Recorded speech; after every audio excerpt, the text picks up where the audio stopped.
দুই একদিন আগে বিশ্বজয়ী হাফেজ সাইফুর রহমান তাকি তিনবার বিশ্ব চ্যাম্পিয়ন করেছে, কিন্তু মৃত্যুর কোলে ঢলে পড়েছে। বাবার সুন্দর এমন বক্তব্য, বাবা কয় আমার মনের মধ্যে কোনো কষ্ট নাই। আমার 4 সন্তান হওয়ার পরে 5ম নম্বর সন্তান হলো হাফেজ তাকি। ওকে তো আল্লাহ আমাকে নাও দিতে পারতো, যেহেতু আল্লাহ দিয়েছে আমি 5ম সন্তানের বাবা হয়েছি, আমার মনে কোনো কষ্ট নাই। আমি তাকে সাদা কাপড়ে পেঁচাইয়া জান্নাতে নিয়ে যাওয়ার জন্য রেডি হয়ে আনছি। আল্লাহু আকবার। কিন্তু নিয়ম ছিল বাবার ক্লাস কাঁধে নিয়ে সন্তান কবরে যাবে, কিন্তু মালিকের ফয়সালা মানতে হবে, কোনো সাধ্য নাই। কয়েকদিন আগে গত মাসের 25 তারিখের ঘটনা বলি। আমার আপন ভাতিজা 17 বছর মাত্র বয়স। কেন বলতেছি যুবক, এখনো যারা রাস্তাঘাটে ঘোরাফেরা করতেছেন, বৃষ্টির অজুহাত দেখাইতেছেন, এই মাহফিল আর কিছুক্ষণ পরে থাকবে না, কিন্তু তুমি আর আমি আগামী বছর থাকবো কি থাকবো না এটাও কিন্তু প্রশ্নের ব্যাপার। আমার ভাতিজা ইমরান নামের ছেলেটা 17 বছরের যুবক, কাজ করতো ঢাকা কেরানীগঞ্জ। সকালবেলা গেছে কাজ করতে, 3 তলা থেকে পরে সাথে সাথে ইন্তেকাল করেছে। আমার কাছে যখন ফোন আসে চিন্তা করলাম, হায় হায় কি অবস্থা, ও যে মারা যাবে কখনো চিন্তাও করা যায় না। একটা জিনিস খেয়াল করেছি, ভাতিজা মরার পর আপন মানুষের জানাজা খুব কম পড়ানো হয়েছে। কারণ কি জানো, মা ছোটবেলা দুনিয়া থেকে বিদায় হয়ে গেছে, বাবাও বিদায় হয়ে গেছে। ভাতিজার জানাজার সামনে যখন দাঁড়াইলাম, এমন কোন মানুষ নাই, চোখের পানি পড়ে নাই। আর চিন্তা করলাম ভাতিজা তো চলে গেছে, আমরাও তো একই পথের প্রতীক। আপনাদের কাছে দোয়া চাই, আল্লাহ যেন ভাতিজা যাও আমাদের তামাম পৃথিবীর সমস্ত মুসলমানের কবর জান্নাতের বাগান বানায় দেয়। জোরে কোন আমিন। মরণ থেকে যতই পালাও, মরণ তোমায় লইবে ঘিরি, যদিও সুদূর আকাশ বানে সেথায় লাগিয়ে সিঁড়ি। আইনা মা তাকুনু ইদরকুমুল মাউত ওয়ালাউ কুনতুম ফি বুরুজিম মুশাইয়্যিদা। ঘোষণাকার, মরণ থেকে পালাবার কোনো রাস্তা নাই। আল্লাহ বলেন কুল্লু নাফসিন যায়িকাতুল মাউত সুম্মা ইলাইনা তুরজাউন।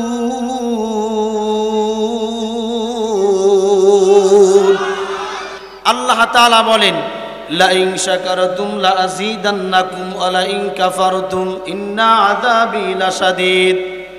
আল্লাহ বলেন, ও দুনিয়ার ইমানদার আল্লাহর গোলাম, আমি আল্লাহর নেয়ামত পাওয়ার পর যেই মানুষগুলা নেয়ামতের শুকর আদায় করে, আমি আল্লাহ তাদের নেয়ামতকে বাড়িয়ে দিই। পক্ষান্তরে যেই মানুষগুলা নেয়ামত পাওয়ার পর আমি আল্লাহর নেয়ামতের শুকর আদায় করে না, না শুকর বান্দা হয়, আমি আল্লাহ তাদের দেখে নেয়ামত ছিনায় নেই। শুধু তাই নয়, ইন্না আযাবি লাশাদীদ, আমি আল্লাহ কঠিন থেকে কঠিন তাদেরকে আযাবের মধ্যে গ্রেফতার করি। ঘোষণাকার, আরো জোরে বলেন কার? মুসলমান ভাইরা আমার, গভীর মনোযোগ। এই পৃথিবীতে এমন কোন মাখলুক নাই, এমন কোন প্রাণী নাই যেই প্রাণী প্রতিটা সেকেন্ডে প্রতিটা মুহূর্তে আল্লাহর নেয়ামত ভোগ করে না। কথা কয় না? প্রতিটা মুহূর্তে প্রতিটা সেকেন্ডে পৃথিবীর সমস্ত মাখলুকাত আল্লাহর নেয়ামত ভোগ করে। ও মুসলমান ইমানদার, আল্লাহ রাব্বুল আলামিন বলেন, তোমরা কত নেয়ামত ভোগ করো, কখনো গণনা করে লিখে ভাষায় প্রকাশ করে শেষ করতে পারবা না। ওয়া ইন তাউদ্দু নি'মাতাল্লাহি লা তুহসুহা। আল্লাহ বলে, আমি তোমাদেরকে এত এত পরিমাণ নেয়ামত দিয়েছি রে গোলাম, কখনো নেয়ামতের শুকর আদায় করে শেষ করতে পারবি না। এ মুসলমান ইমানদার, কত নেয়ামত! আপনি আমি যদি আপনার আমার শরীরের দিকে তাকাই, অথবা একটু গভীরভাবে চিন্তা করি। আপনি আমি এখন তো সাধারণ বৃষ্টির মধ্যে সামিয়ানা আছে, কোরআন শোনার জন্য, বয়ান শোনার জন্য বসে আছি, কিন্তু ঠিক এই মুহূর্তে আপনার আমার মতো শত শত মানুষ ঢাকা মেডিকেলে অসুস্থ অবস্থায় আছে না নাই? এই মুহূর্তে যদি মহাকালী পঙ্গু হাসপাতালের যাও রে মুসলমান, কত মানুষ হাতে ব্যান্ডেজ, পায়ে ব্যান্ডেজ, মাথায় ব্যান্ডেজ, বিভিন্ন আক্রান্ত হয়ে হাত পাও ভাঙ্গা হসপিটালে ভর্তি আছে না নাই? ওরে মুসলমান, ক্যান্সার হসপিটালে যাও, যাইয়া দেখবা কত মানুষ মৃত্যুর দুয়ারে বসে রয়েছে, কেউ শুয়ে রয়েছে, মাঝে মাঝে চক্ষু খোলে, আবার মাঝে মাঝে বন্ধ করে। আমি জানতে চাই আছে না নাই? আল্লাহ যদি আপনাকে আমাকে এই মাহফিলের ময়দানে না রাখার চিন্তা কইরা হাসপাতালের বেডে শোয়ানোর চিন্তা করতেন, কত সময় লাগতো? কি বলেন, কত সময় লাগতো? শুধু তাই নয় মুসলমান, ভালো করে চিন্তা করবেন। আল্লাহ বলেছে ওয়াইন তাউদ্দু নি'মাতাল্লাহি লা তুহসুহা। ও মুসলমান, কত নেয়ামতের শুকর আদায় করবি? তাকায়া দেখ, তোমার আমার সামনে কত আল্লাহর বান্দারা মায়ের পেট থেকে জন্ম নিয়েছে, দুটো চক্ষু নাই, আছে না নাই? মায়ের পেট থেকে জন্ম নিয়েছে বুবা, 30-35 বছর বয়স, আজও পর্যন্ত মাকে জিহ্বা লড়াইয়া মা বলে ডাক দিতে পারে নাই। কতক্ষণ? মায়ের পেট থেকে জন্ম নিয়েছে অন্ধ, যেই মা তাকে গর্ভে ধারণ করেছে ওই মা কো চক্ষু দিয়া কোনোদিন দেখতে পারে নাই। আমি জানতে চাই, আপনাকে আমাকে সুস্থ শরীরে এখনো পর্যন্ত নিয়ামত দিয়া বাঁচায়া রাখছেন কে? চক্ষু আছে তো চক্ষুর কদর নাই, হাত আছে তো হাতের কদর নাই। ও মুসলমান, শুধু অঙ্গহীন করে ক্ষান্ত নাই, আপনার আমার মতো অনেক মানুষ গতকালকে জীবিত ছিল, এই মুহূর্তে, আজকে এই মুহূর্তে আপনার আমার মতো অনেক মানুষ কবরস্থানের বাসিন্দা হয়ে গেছে। কথাগণ, এই জন্য মুসলমান ঈমান বাড়ানোর জন্য মাঝে মাঝে কবরস্থানে যাইবেন, মাঝে মাঝে যে মানুষগুলো অঙ্গহীন, বোবা, কানা, খোরা, ল্যাংরা, এদের সাথে কথা বলবেন, দেখবেন আপনাকে আমার আল্লাহ কত সুস্থ রেখেছেন। মাঝে মধ্যে পঙ্গু যারা, তাদের সাথে কথা বলবেন। কোনোদিন বলছেন কিনা আমি জানি না, আমি একজন দুটো হাত নাই একজন আল্লাহর বান্দা যুবকের সাথে আমার কথা বলার সুযোগ হয়েছিল, গাড়িতে যাইতেছিলাম, যুবক ফুটান্ত গোলাপের মতো চেহারা, তাকায় দেখি দুটো হাত নাই। আমি জিজ্ঞাসা করলাম, যুবক, তোমার যে দুটো হাত নাই, হাত দুটা কি জন্ম থেকেই নাই নাকি কোনো কারণে হাত পড়ে গেছে? প্রশ্ন করতে দেরি হয়, আল্লাহর বান্দার চক্ষু বেয়ে পানি পড়তে আর দেরি করে নাই। ডাক দিলাম, যুবক, কান্না করতে বলি নাই, হাতের কথা প্রশ্ন করার সঙ্গে সঙ্গে কেন কান্না করো? আল্লাহর বান্দা যুবক ডাক দেয়া বলে, হুজুর, মায়ের পেট থেকে জন্ম নিয়েছিলাম দুটো হাত দিয়া, কিন্তু ভাগ্যের নির্মম পরিহাস, স্কুলে গিয়েছি, বন্ধু বান্ধবের সাথে খেলার জন্য স্কুলের ছাদে উঠেছি, ওই ছাদের পাশে বড় কারেন্টের তারের লাইন, খেলতে খেলতে আমার হাতটা কারেন্টের তারের সাথে বেজে যায়, অমনি আমার হাত দুইটা পুড়ে যায়। ওদিন থেকে আমি হাতবিহীন হয়ে গেলাম। জিজ্ঞাসা করলাম, যুবক, তোমার তো খাবার প্রয়োজন হয়, হাত নাই তো কেমনে খাও? প্রশ্ন করার সঙ্গে সঙ্গে আল্লাহর বান্দার কান্না আরো বেড়ে যায়। ডাক দেয়া বলে, হুজুর, পেটের মধ্যে প্রচন্ড খিদা হয়, খাবার সামনে তাকায় তাকায় চোখের পানি ফেলি, খাওয়ার কোনো ক্ষমতা নাই। মাঝে মধ্যে দেখি মা জনম দুঃখিনী বাইরে কাজ করে, আগে যখন হাত ছিল আমি নিজে হাত দিয়া খাবার খাইতাম, এখন মা যখন কাজে যায় আমার সামনে খানা থাকা সত্ত্বেও আমি খাইতে পারি না। ওরে যুবক, মুসলমান ইমানদার আল্লাহর গোলাম, বলো ওই যুবককে অসুস্থ কইরা হাতবিহীন করেছে আল্লাহ। আপনাকে আমাকে এখনো পর্যন্ত যেই মালিক সুস্থ রেখেছেন ওই মালিকের নামটা দুহাত তুলে বলেন কে? আরো জোরে বলেন কে? ভাইরা আমার, গভীর মনোযোগ, লম্বা আলোচনা করার সুযোগ নাই।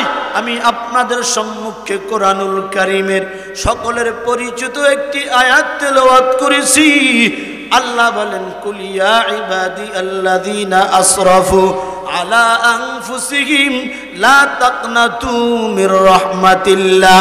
এই আয়াতের তরজমা বলার আগে আপনাদের কাছে জানতে চাই, আপনার আমার রব কে? জোরে বলেন, আরো জোরে। আপনার আমার হায়াতের মালিক কে? আপনার আমার মওয়াতের মালিক কে? আপনাদের কি কষ্ট হয়? বৃষ্টি হইতেছে এজন্য কি অসুবিধা হইতেছে? অনেকে অজুহাত, বৃষ্টি হয় কেমনে যাইয়া মাঠে বসি। আমি জানতে চাই, বৃষ্টির মধ্যে যদি মানুষ মারা যায় জানাজা হবে কি হবে না? হবে। মানে যত জনপ্রিয়তার সৃষ্টি থাকেন, বৃষ্টি থাক, ঝড় থাক, তুফান থাক, মরার সঙ্গে সঙ্গে সিদ্ধান্ত হয়ে যাবে কিছুক্ষণ পরেই জানাজা হবে, কবরস্থ করতে হবে। কথা বলেন? আপনার আমার জন্য বিরহে কাঁদবে, আফসোস করবে, কিন্তু মাটির উপরে রাখবে এটা কিন্তু কেউ বলবে। বাংলাদেশের একজন জনপ্রিয় মুফাসসির ছিলেন আল্লামা দেলোয়ার হোসেন সাইদি রহিমাহুল্লাহ। যেদিন মারা গেছে মুষলধারে বৃষ্টি, কথাগণ, মানুষ তার এত ভক্ত ছিল যে তার কপালে চুমো খাইছে, চিৎকার বাইরা কান্না করছে, তারপরও আবেগে বলে নাই যে মাটি না দিয়া ফ্রিজে রাখি, বৃষ্টি থামলে বড় মাটি দেব, এই কথা বলছে? বলে না, যত আবেগ দেখাইলে চলবে না। বৃষ্টির মধ্যে কাদা দিয়া লিপা লিপা কবর দিয়েছে। যারা অজুহাতে বলে বৃষ্টির মধ্যে মাহফিলে কেমনে যাব, বিছনা ভিজা গেছে।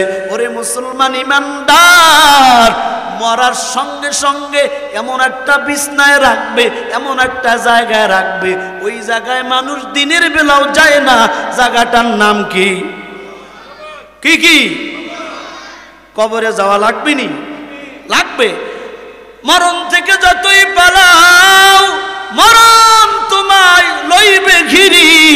যদিও সুদূর আকাশ পানে সেথায় লাগিয়ে সিঁড়ি। আইনা মা তাকুনু ইদরুকুমুল মাউত ওয়ালাউ কুনতুম ফি বুরুজিম মুশাইয়্যিদা। ঘোষণাকার, মরণ থেকে পালাবার কোনো রাস্তা নাই। আল্লাহ বলেন, কুল্লু নাফসিন যায়িকাতুল মাউত সুম্মা ইলাইনা তুরজাউন।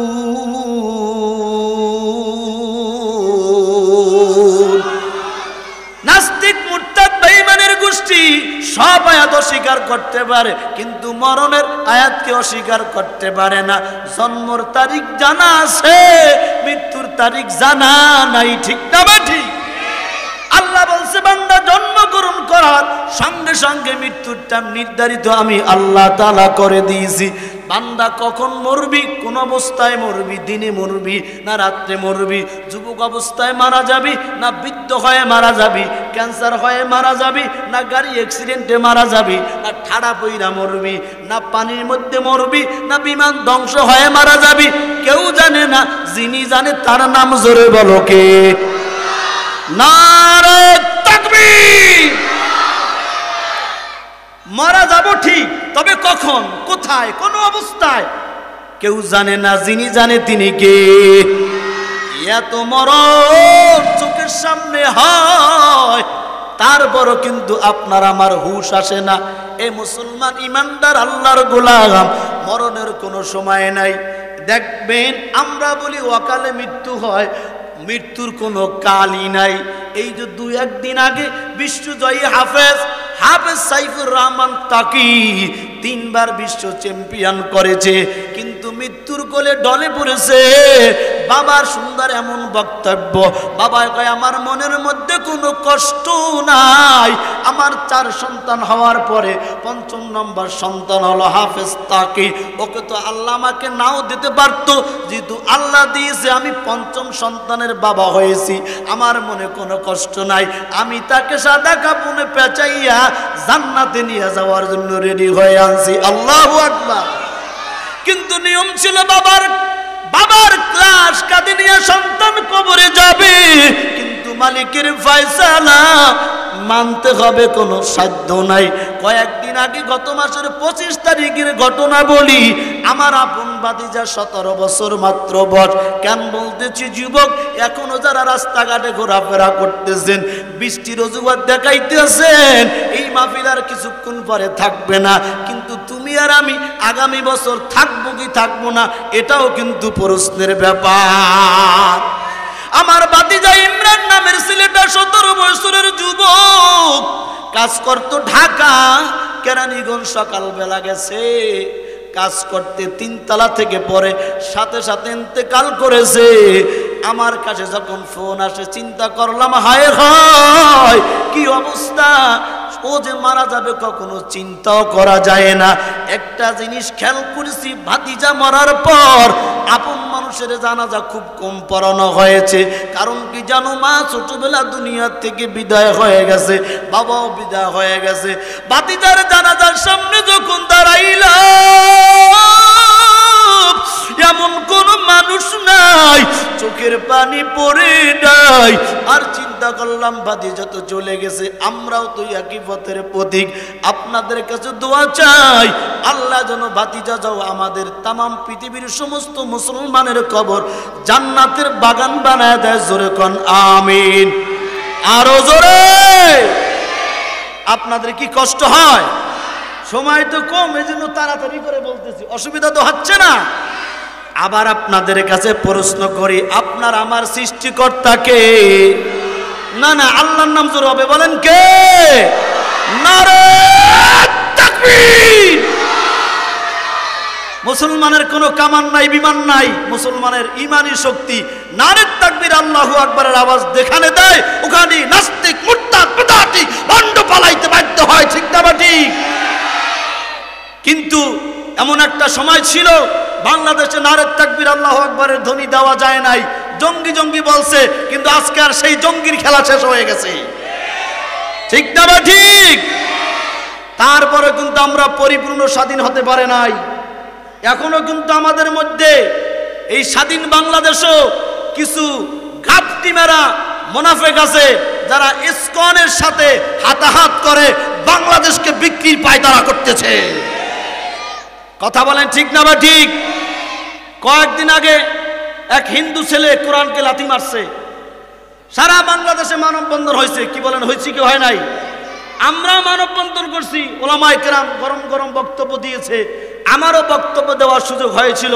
আমি বলেছিলাম, এই গরম গরম বক্তব্য দিয়া কোনোদিন বাংলার আদালতে কোরআন সুন্নাহ বিপক্ষে যারা কথা বলে, ইসলামের বিরুদ্ধে যারা কথা বলে, তাদের বিচার হবে না।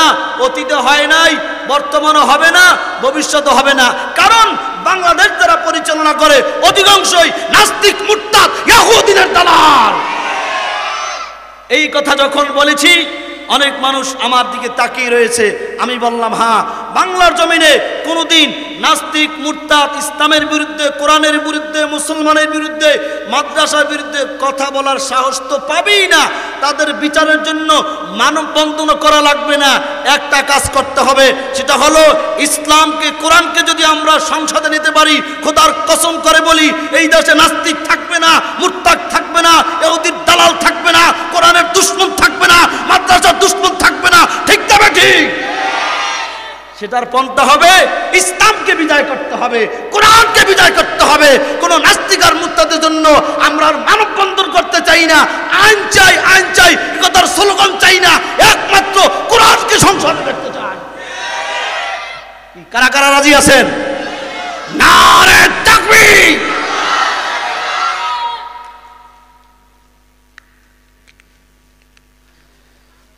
খোলো অত জানা।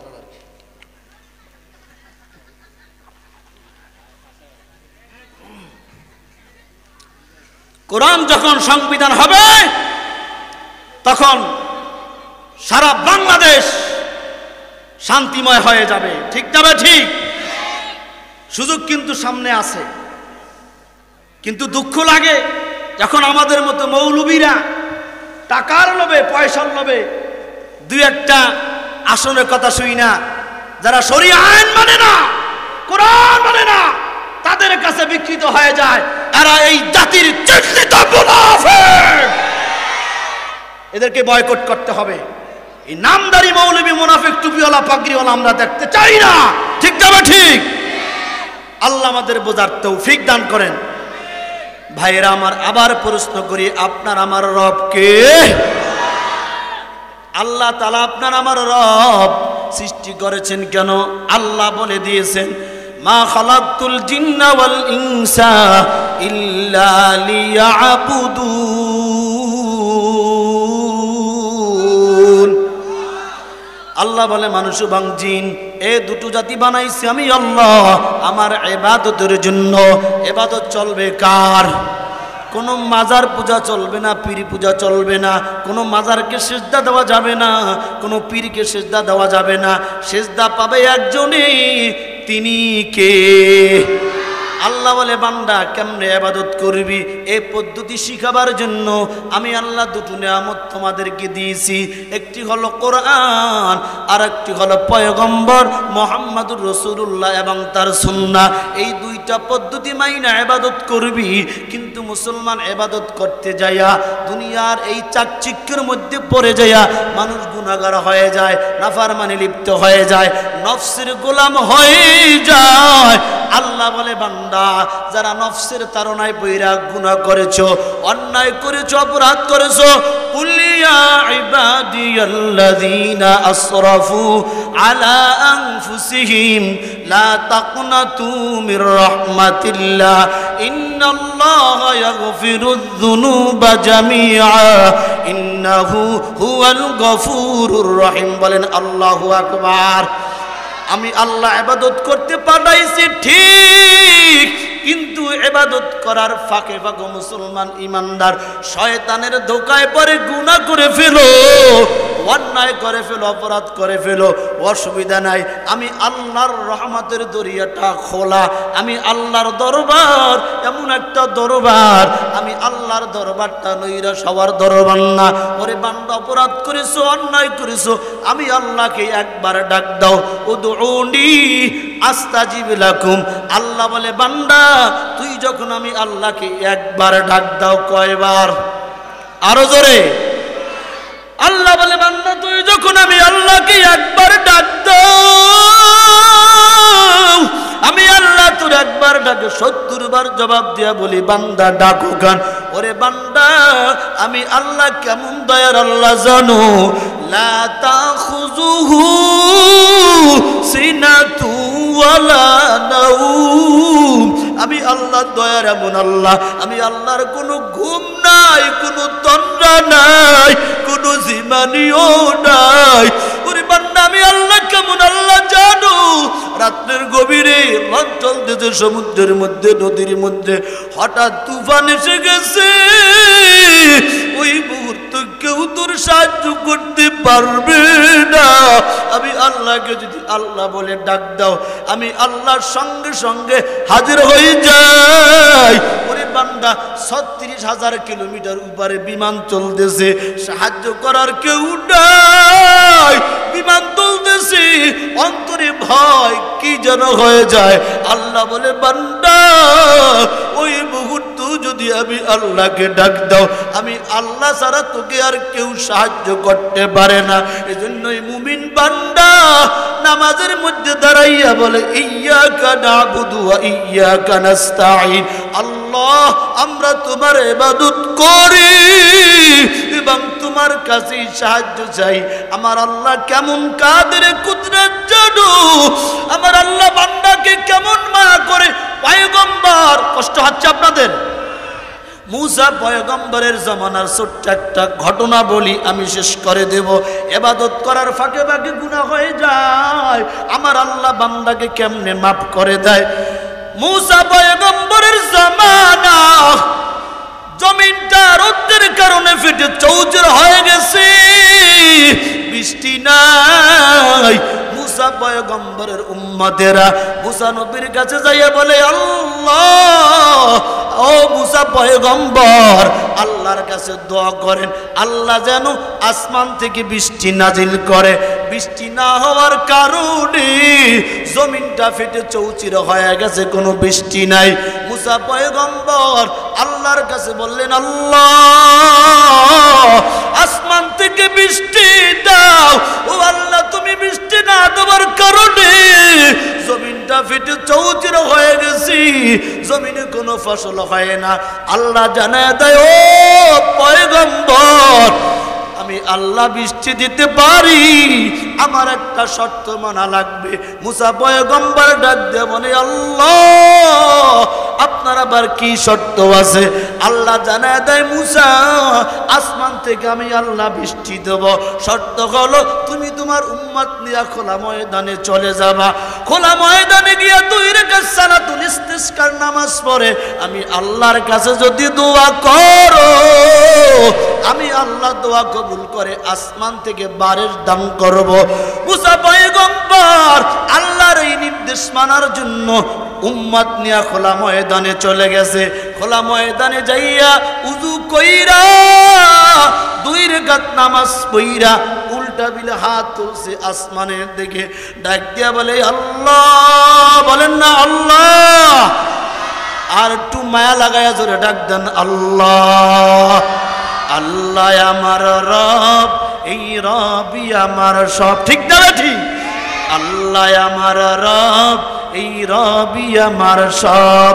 দামে দামে তনু মনে তারি অনুভব। আল্লাহ আমার রব। বলেন, আল্লাহ আমার রব। হয় নাই, হয় নাই, গলা সাইডা বলেন মুসলমানের মতো, আল্লাহ আমার রব। এই সবার মুখ খুলে নাই, সবাই একটু শিল্প হয়ে যান। আল্লাহ আমার রব, এই রবই আমার সব। দামে দামে তনু মনে তারি অনুভব। আল্লাহ আমার রব। এই আওয়াজ পছন্দ হয় নাই? আল্লাহ আমার রব। আর একটা কথা জানতে চাই, জীবনে যাহা কিছু প্রয়োজন কার কাছে যাবা মুসলমান? আরো জোরে বলো। খোদার কসম করে বলি, মুমিন মুসলমান যদি আল্লাহর কাছে চাওয়ার মতো চাইতে পারে, আল্লাহ কোনোদিন বান্দাকে নিরাশ করে না। কিন্তু মুসলমান ওই মাজারে চায়, আবার দুর্গা পূজায় যাইয়া যায়, আবার পীরের পায়ে কপাল পরার গোষ্ঠী সিজদা দিয়া চায়, আবার আল্লাহর কাছেও চায়। এই চাওনে কাম হইব? ইন্নাল্লাযীনা ক্বালু রাব্বুনাল্লাহ, বলেন রবকে? এই রব আল্লাহ এই কথা বললে সুম্মাস্তাকাম, ইস্তেকামত হয়ে গেছে। আমার জীবন মরণ রাজনীতি বেঁচে থাকা সব একজনের জন্য হবে। তিনি কে? জোরে বলেন, কে? ভাইয়েরা আমার, আল্লাহ তাআলা দরবারে মুসা পয়গম্বর হাত উঠাইয়া কিসের জন্য দোয়া করে? আমরা বৃষ্টি থামার জন্য দোয়া করছি, আর মুসা পয়গম্বর বৃষ্টি হওয়ার জন্য দোয়া করে। আল্লাহু আকবার। আল্লাহ তো বলছে, ও মুসা, উম্মত নিয়ে যখন ময়দানে দোয়া করবা আমি আল্লাহ বৃষ্টি দান করব। মুসা পয়গম্বর বৃষ্টি পাওয়ার জন্য উম্মত নিয়ে নামাজ পড়ে দোয়া করা শুরু করছে, আল্লাহ বৃষ্টি দাও। বৃষ্টি না থাকার কারণে জমিনটা চৌচির হয়ে গেছে। আল্লাহ বৃষ্টি দাও, দীর্ঘক্ষণ দোয়া করতেছে। দোয়া করার পর আসমান থেকে আওয়াজ, ও মুসা দোয়া করতেই থাকো, আসমান থেকে বৃষ্টির ফয়সালা হবে না।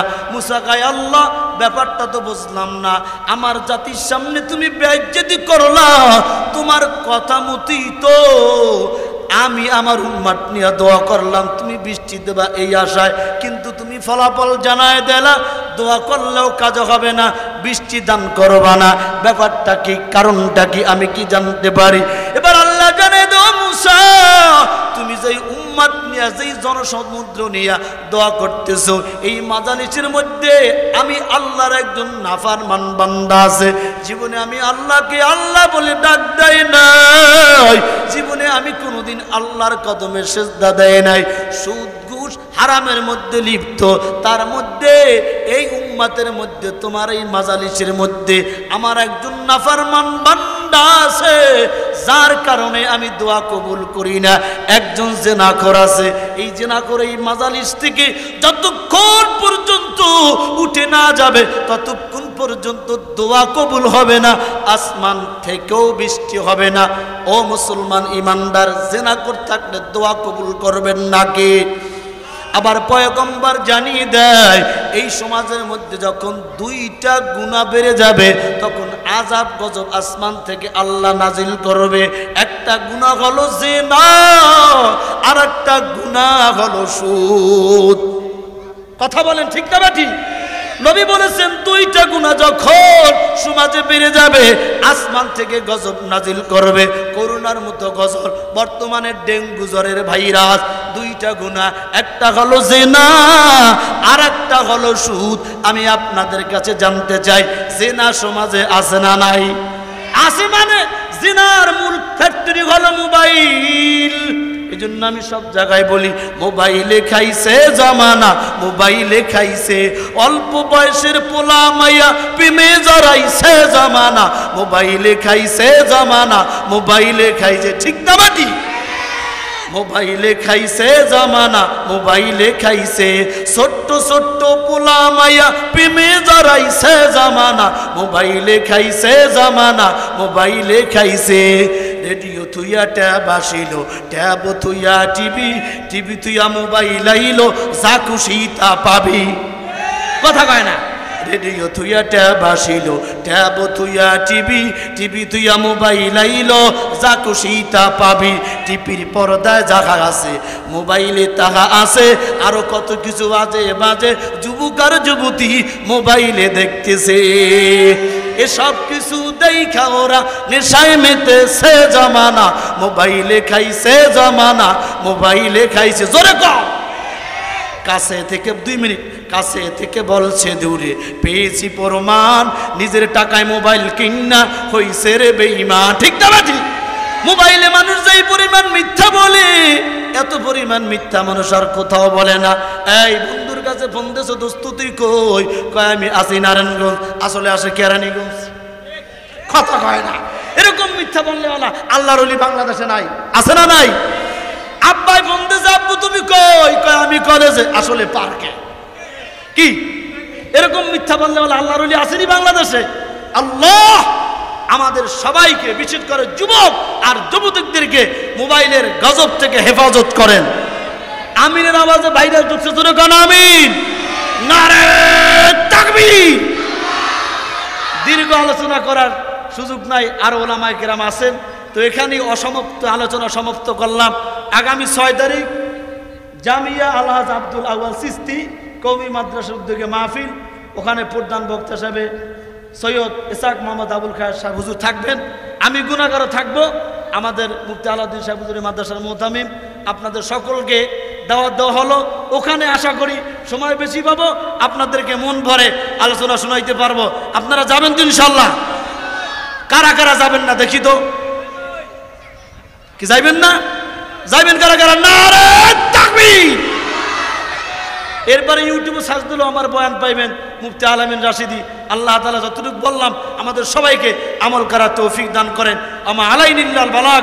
আসসালামু আলাইকুম ওয়া রাহমাতুল্লাহ।